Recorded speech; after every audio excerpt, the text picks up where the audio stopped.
everybody!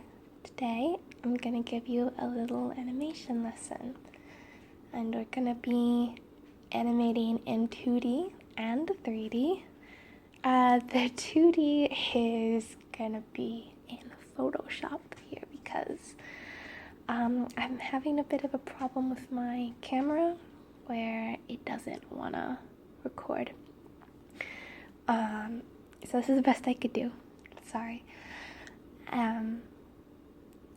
For those of you who don't know, I am an animator, and I have a degree in art and animation.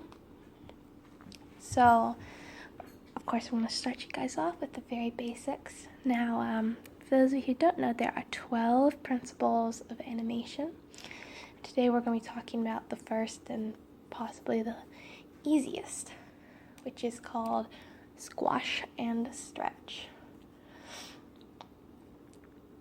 And to talk about squash and stretch, we're going to be animating just a simple ball. That's my ball. It's not even connected. Anyway, so because I can't show you a physical ball, yeah, this is the ball. And balls are gonna squash, which is gonna look like this. So, if you squashed it down, or stretch, which is gonna go in. Oh, and I'm sorry, I am still recovering from a cold in case I sniff or something, so sorry. Anyway, so we can animate different kinds of balls and show their different weights depending on how much squash or how much stretch they're giving. For instance, if I have a ball and you see it and it squishes like a lot, almost flat, you know what that ball feels like, don't you? Whereas if I got a bowling ball, it's not going to squash it or stretch at all. And without even holding it, you know it's going to be very heavy. And you know that when it's dropped, it's probably not going to bounce very much, right? So let's try our first ball up here. Okay, I can't draw balls. It's terrible. There we go. That's okay, isn't it? It could be better. Anyway, let's draw on this back layer the trajectory it's going to take. So it's going to drop down to the floor, and then it's going to shoot up almost to the top, and it's going to keep going. It's going to go up, but this way time is only about halfway. This is the worst trajectory because I'm doing it really slowly. Okay. It's going to take a path that looks somewhat like that, but I'm going to see if I can do a better one.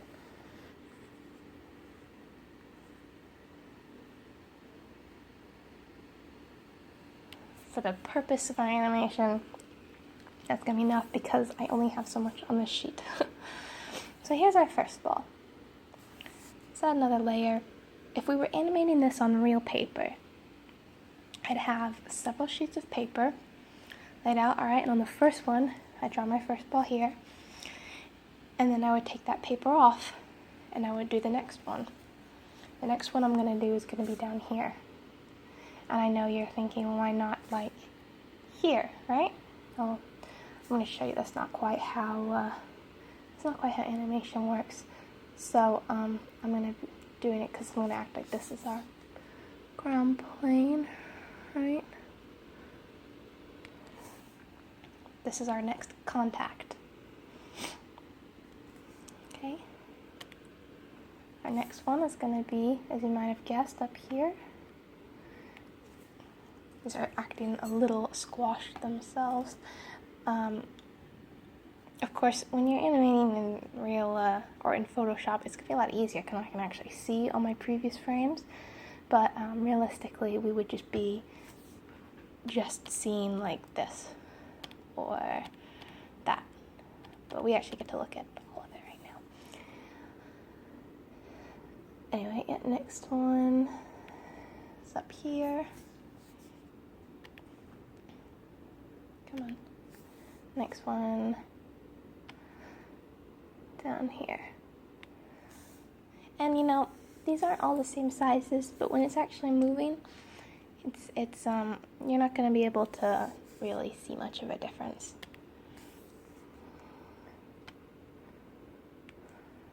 That one actually does look a lot smaller though, so I'm actually going to try and make it bigger. You know, actually that one isn't really in its proper place. I might just take over and go rogue. It's definitely smaller.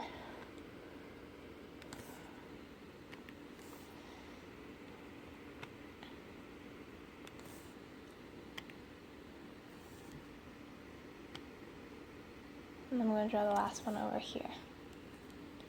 So now oops, that one got done on the same. Oops, okay. I thought it might have. Alright, next we're going to go back and we're going to add the in-betweens. So I'm going to add a frame and move it all the way down in between 1 and 2. That's 1, that's 2, right? So where do you think this is going to go? Yeah, as you might have guessed, it's going to go in between. Okay. Let's go ahead and do the next one. Oh, actually, if I hit new layer, it's going to go ahead and add itself right here. I feel like the ball gets smaller as it bounces, but we can just act like that we're not in a perfect orthographic perspective.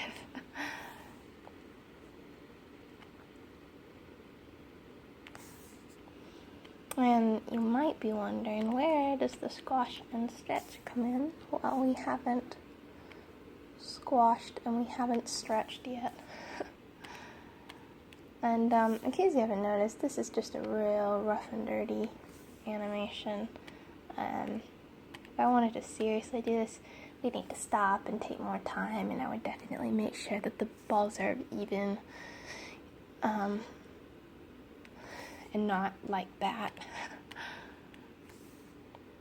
And it's okay if they overlap, because remember, we're only going to see one at a time.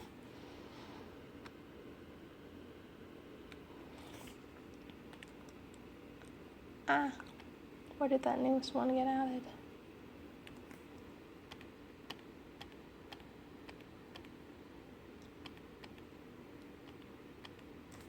Okay. Why am I not? There we go. Okay.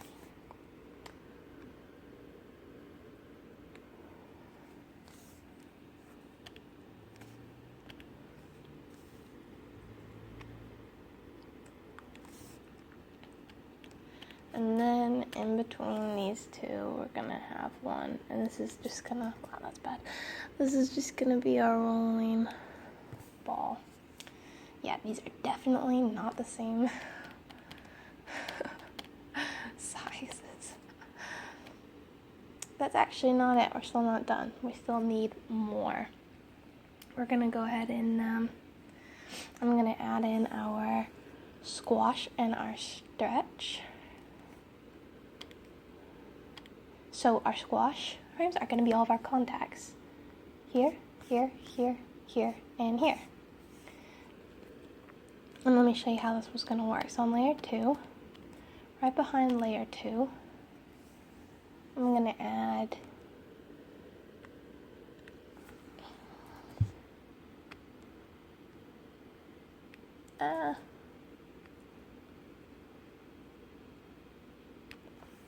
there's my squash. Really rough. Okay, let's go do the next squash, which should be on 4. Keep in mind, I'm also not good at animating in 2D. I'm more of a 3D animator. In case you're thinking, like, Allison, this is terrible. Yes, it is. Yes, it is. while I enjoyed my 2D animation class, I don't think I was very good at it. And I don't think I was meant to animate in 2D.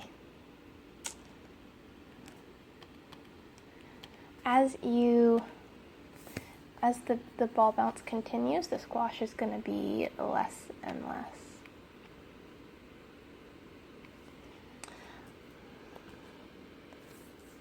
I'm having an issue with Photoshop where it's like it's being a little weird. I can't really explain it.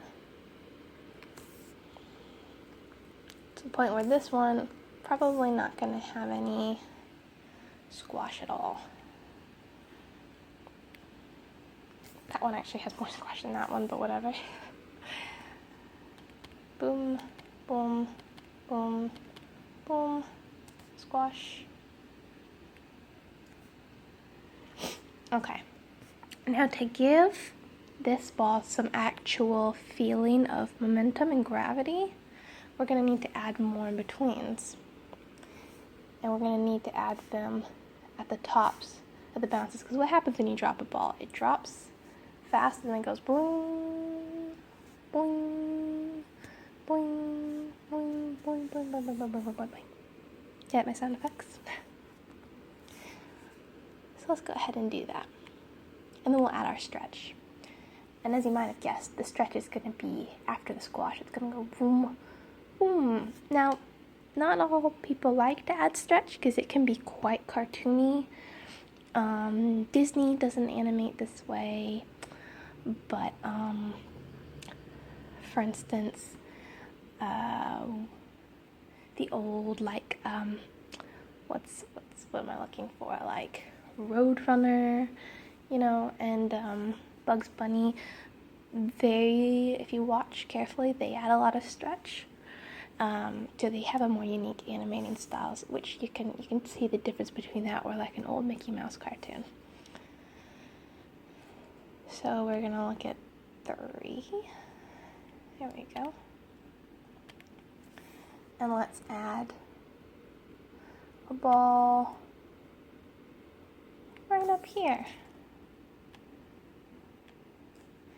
And then, oops, I meant to add it before 3. So it's gonna go da da da, and then after 3. We want another one of its slow descent. I don't remember what I was saying because someone called me and I had to stop recording for a second. But, oh, I was going to talk about timing.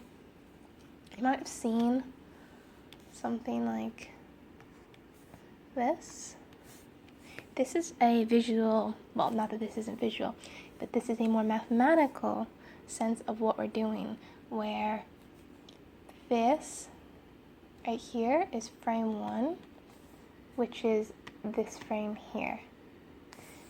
And where this is going to be like this frame here. And then we're going to have like in between. And then we're going to go ahead and in between again. And then we're going to in between again. And then that's our timing. Anyway, but we're not going to actually... Can I delete you?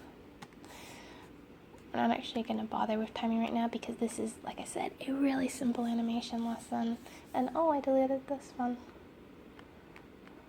Oh no. And I'll get more into the lesson when I teach you in 3D. So let's try to speed this up. Okay, I'm going to speed this bit up.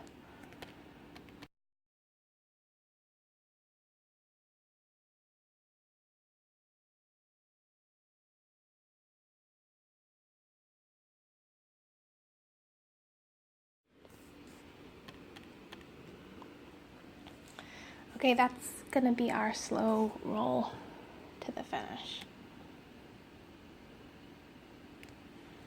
Okay, now what we're gonna do is, actually I'm gonna just erase our trajectory because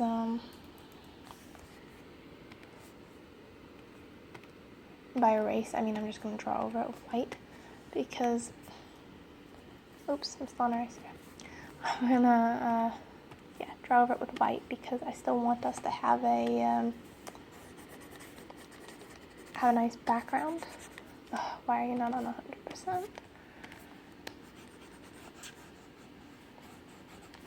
Why do I still feel like you're not on 100%?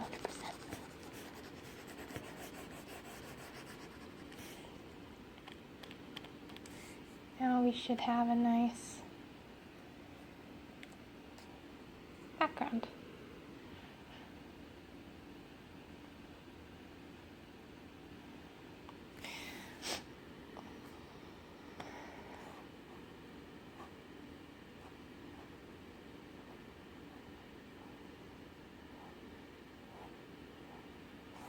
Where is it?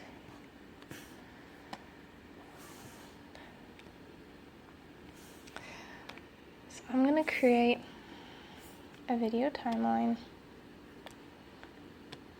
And this is something that's available in like all of Photoshop. And it's not something I'm really familiar with, but it seems pretty straightforward. Oh wait, this is our time right here. Oh, never mind. We want everything to just, we don't want things to last for very long. We just want, is there any way I can make everything one length? Again, I don't really know how to use this very well.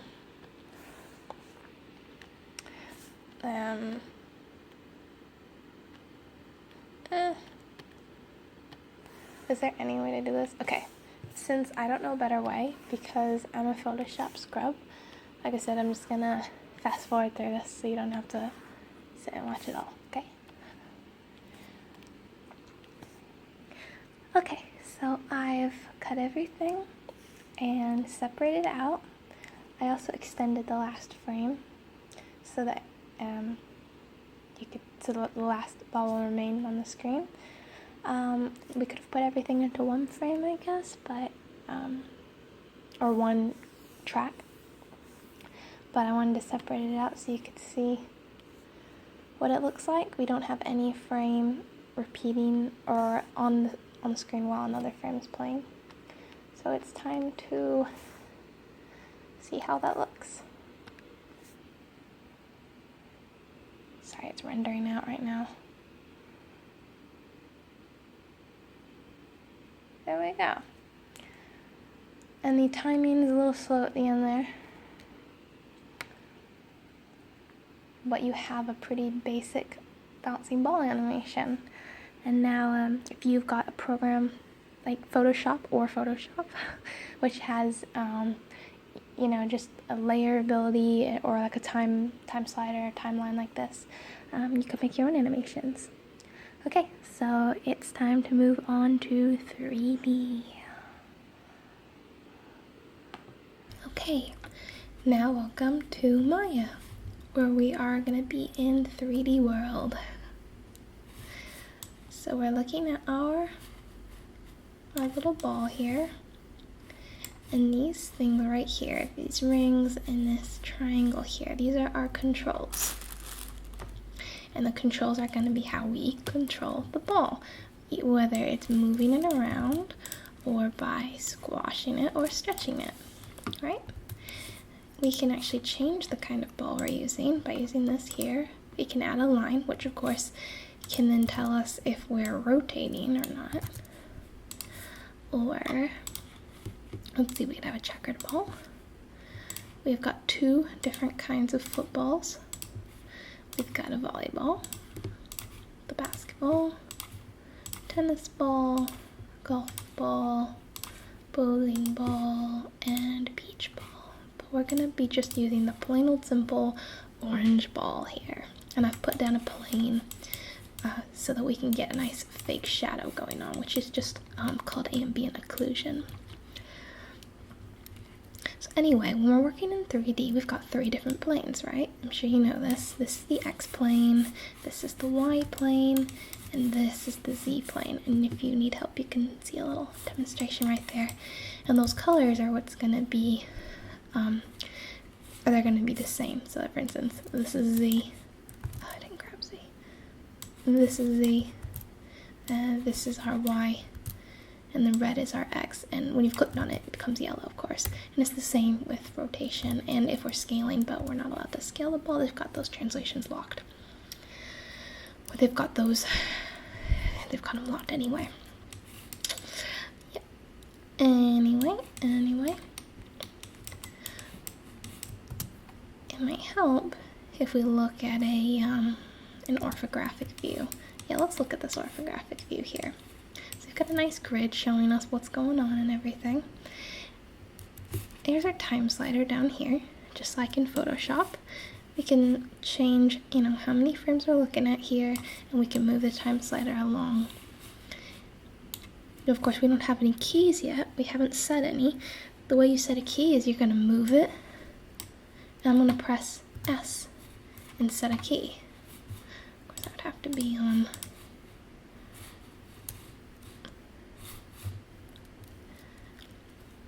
Anyway, move and set a key. Okay? So you move and you set a key, move and you set a key, move and you set a key.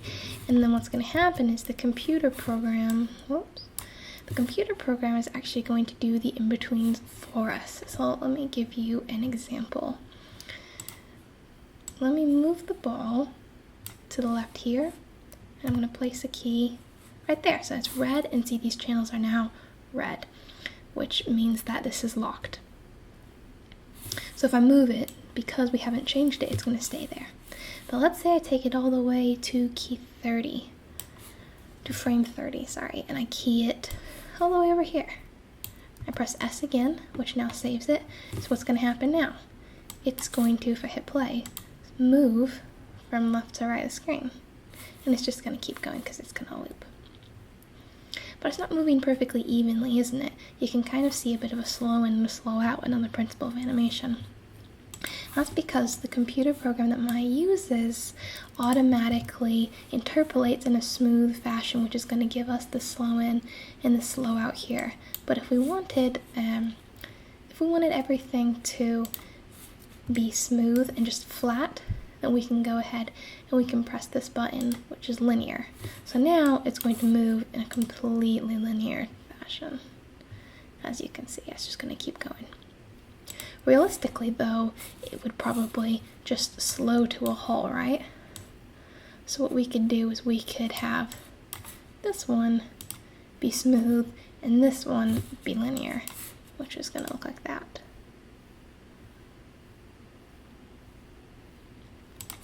And we could adjust, just how smooth that it comes to a halt. Okay, so that's how you work with this graph editor here, and it's like an animator's best friend because it gives us an amazing visual representation of what's happening. What's going to happen if we do this? Do you have any idea? Yep, because we're going in the opposite direction. It's going to move backwards first before it moves forward. Anyway, lots of fun things. I'm going to just delete all these keys, and we're going to start over. So we're going to recreate the bouncing ball that we made in Photoshop, but with a 3D ball this time. And it's going to be, in my opinion, even easier. But for those of you who enjoy drawing, and it's super simple to just draw a little circle, you might find it easier. I don't like drawing though, so not that much. So anyway, we're not gonna touch the x-axis. We're only gonna be working in Z and Y here. And yeah, let's move it up to yeah, that's pretty good. And then I'm gonna key it. So we've got numbers in Y and Z. Again, nothing in X because we're not gonna be moving side to side. The ball's purely gonna be bouncing up and down. Okay, and let's add our next contact. Now, you might not know the timing right away, because if this is your first time doing it, then that's okay. You know, you don't necessarily know the timing. So let's say we go to 10. 10 is going to be our next one. Is if it's going to be touching the ground, I'm going to 0 out, translate Y, and I'm just going to push it over some. And press S. Alright. So if it took us 10 frames to get down here, then you'd think it'd take us a little less to get back up. So maybe we go to 18. And we move it over. And we move it up, but not quite as high as we had it last time. So now we've got here, here, here. And let's go down more. So this took us 8 frames. Let's say this takes us 6, right? Okay. Or, no wait, it might take about, no, it'll probably take about 8, right? Although I have a feeling this is going to be far too slow.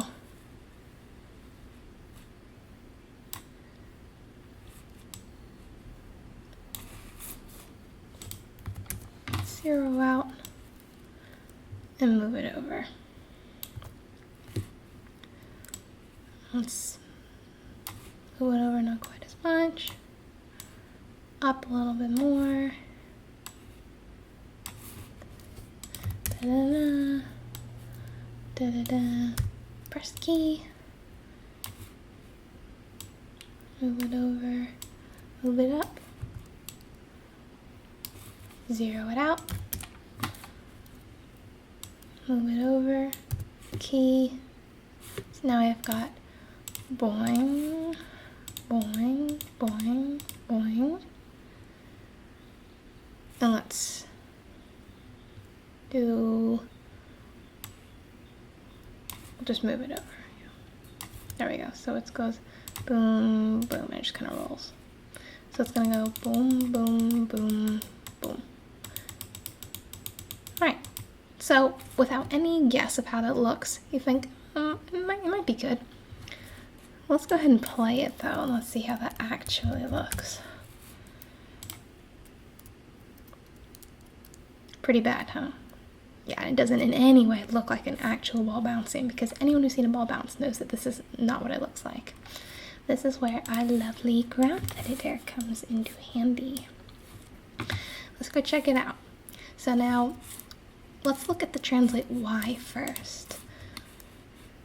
And here we have, like I said, a perfect visual representation of the bouncing ball. Now this is not too bad, but remember what I said? This curve here means it's going to be slowly moving, not flat, not linear. As you can see, this moves slowly, slower than that here. Can you see? Well, that's not realistic, because you know if you drop a ball, it's not going to start out moving in slow motion, right? So what we're going to need to do is we're going to need to straighten that. This also needs to be, actually we need to break this tangent. And we need to go ahead and flatten this out. No, it doesn't look flat to me. And also flatten this out, because it's also not going to slow down when it reaches the ground. When is it going to slow down? It's going to slow down as it reaches that peak at the next time, right? So this makes sense here. But again, this does not. So let's break this tangent again, and let's flatten it out. So this is going to give us more of a bouncy feeling, right? We'll break this one.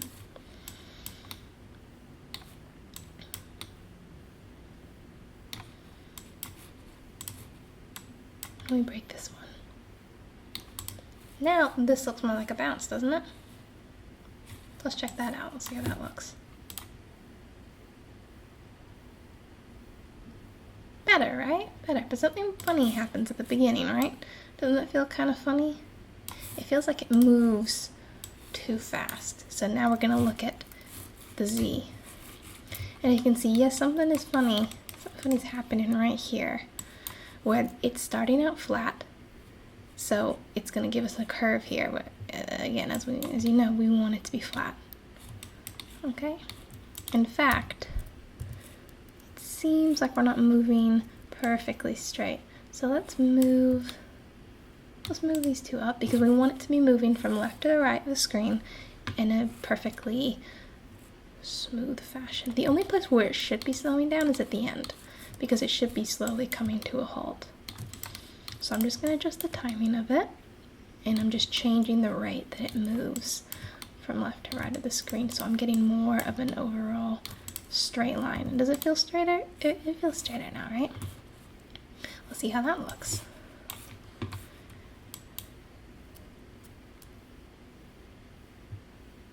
That feels better, right? But the timing still doesn't feel right. So now we can go in and we can actually adjust things in the time slider. So I'm going to actually cut down this by a frame and see how that looks. Better, but overall everything could be used to be sped up, right? Everything could speed up. So let's speed it up.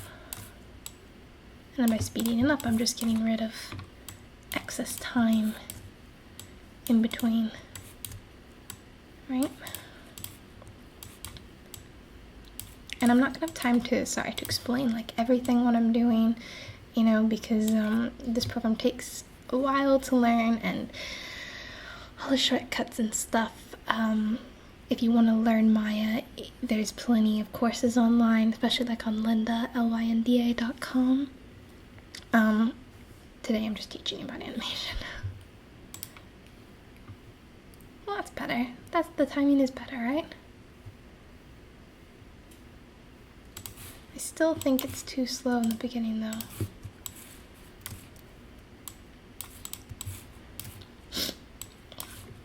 Sorry, I'm still sniffly because of a cold I'm getting over.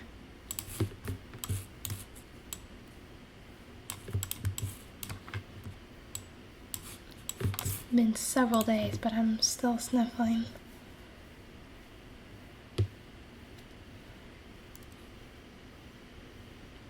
Timing's better, right? Yeah, it's getting better.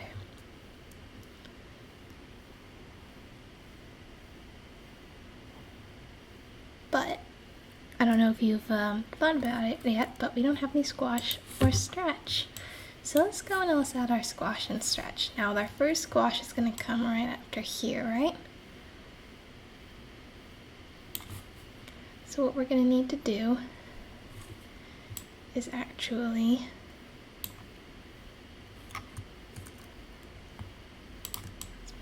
one frame.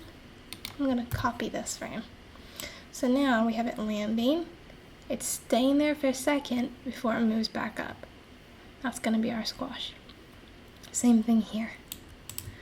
We want it to land, stay there for a second before it continues back up. And then we'll do it once more here, but this one, as you know, is going to be a very small squash, right? Squash. And then we're going to have just no squash there. Okay, now let's use this control. This is our squash control. First of all, we're going to have to set that this is its normal position right here. So we have to set a key saying that this is how it should look in this frame. In the next frame though, we can squash. And we can have a lot of squash in this one because this is our first one. Right, so boom, squash. And then we continue back up. But then it's going to stay like this, right? Because I don't have any of the keys that tell it to not look like this. So probably in the next, let's give it 2 more frames to regulate out. So now it's squish, boom, boom. And back down again, flat, or normal, and squash.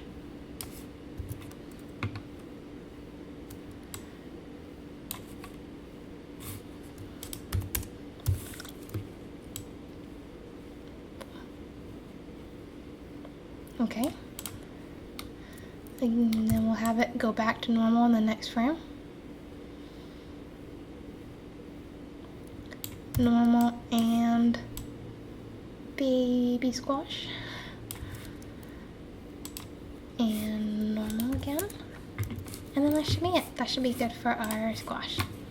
Let's take a look how that looks. It's barely noticeable, but it does help.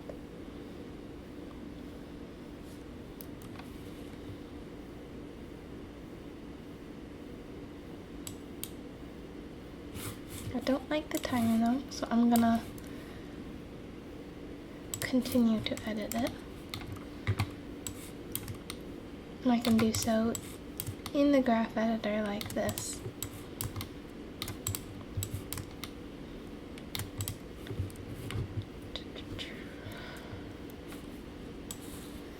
Let's see.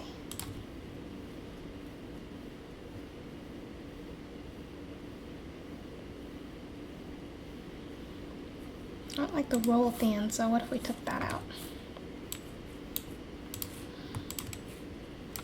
Just delete that key.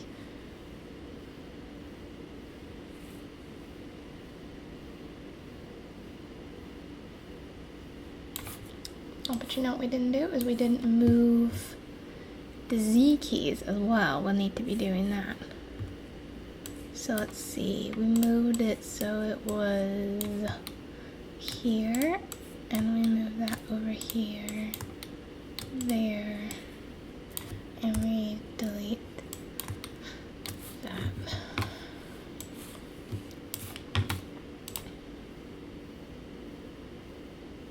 Now it's a little funny because it's going to come to a sudden stop, but I'm just showing you the bounce for now because I didn't like that roll at the end. In fact, you know what? We could add like the tiniest bounce actually.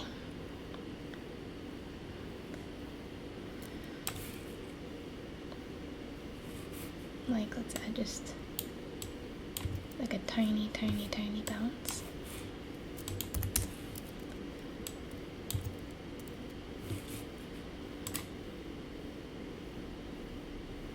And it barely moves.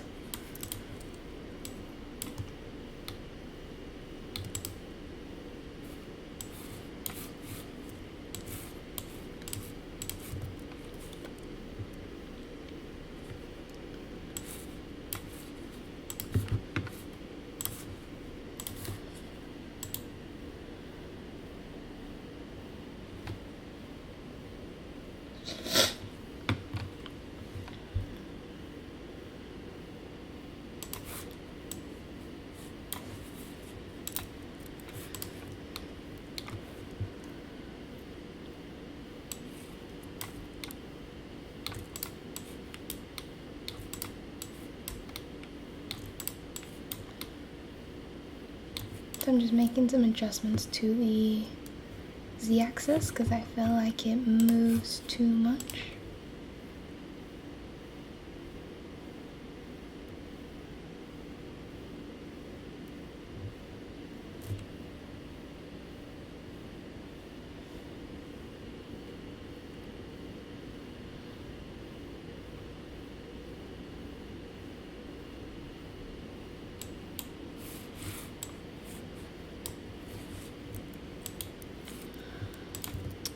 What the heck happened to our, oh yeah. So, probably should have, oops, because we added those, squash frames, it's not giving us the proper bounce we wanted, which is why I forgot you should add the squash first. There we go. I knew something was looking really wrong about it. You could probably tell too. I should probably practice animating bouncing balls more, right? Lately I've been working on walk cycles to see how fast I can do a walk cycle. Walk cycles would just be your average, walk with a person, and it's a good animator trick to see how fast you can do it. See if you can get one done in 30 minutes.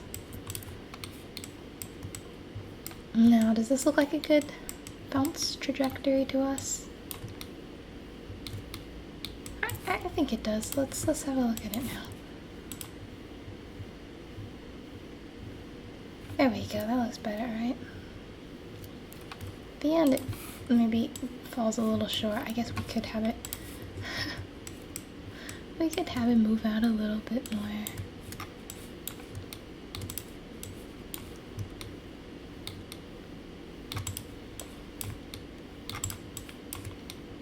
I'm just adjusting the way it moves.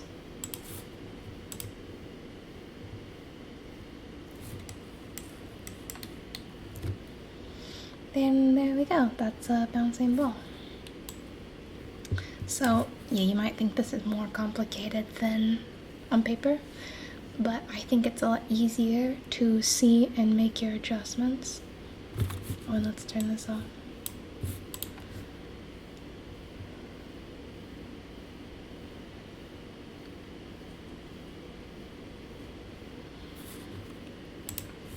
And a really quick and easy thing to do, let me just show you, is if we delete everything, and then of course we have to delete everything here too, we can do like a really nice cycle really easily. Let me show you. Sorry. We can do a really nice bouncing ball cycle really quickly. Let me just show you.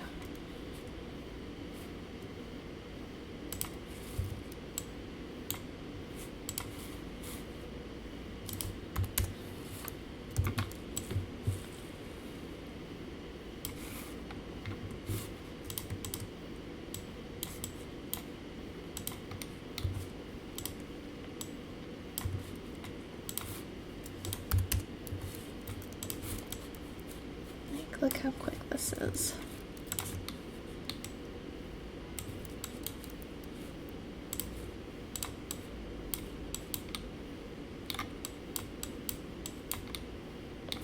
And this is what a cycle would look like. Oops, we gotta fix that. Totally forgot to change it back. Okay, there we go.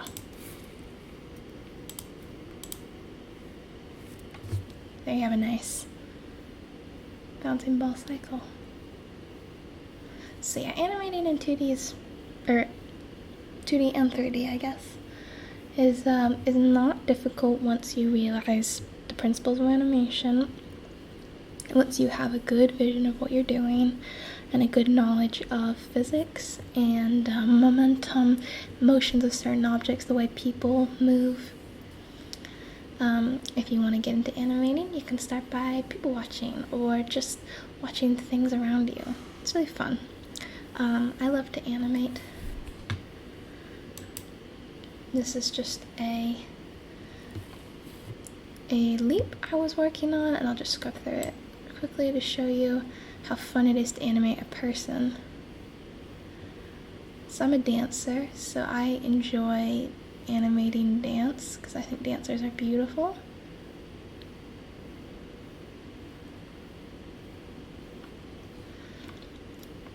So that's the kind of thing I challenge myself with to see if I can do it in a day.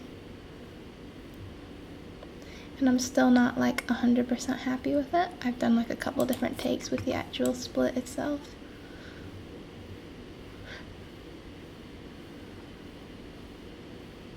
But yeah, this is one of my favorite rigs. I really like it. It's the body mechanic rig.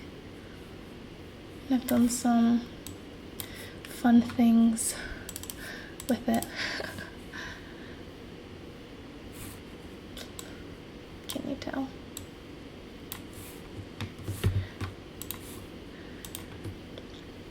I did this in my lab when I was bored one day, and I put on Tchaikovsky in the background.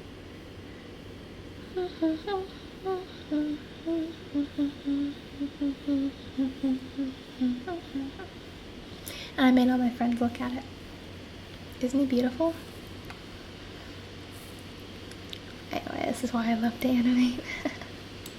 I hope you enjoyed today's video, and I'll leave you with this beautiful image.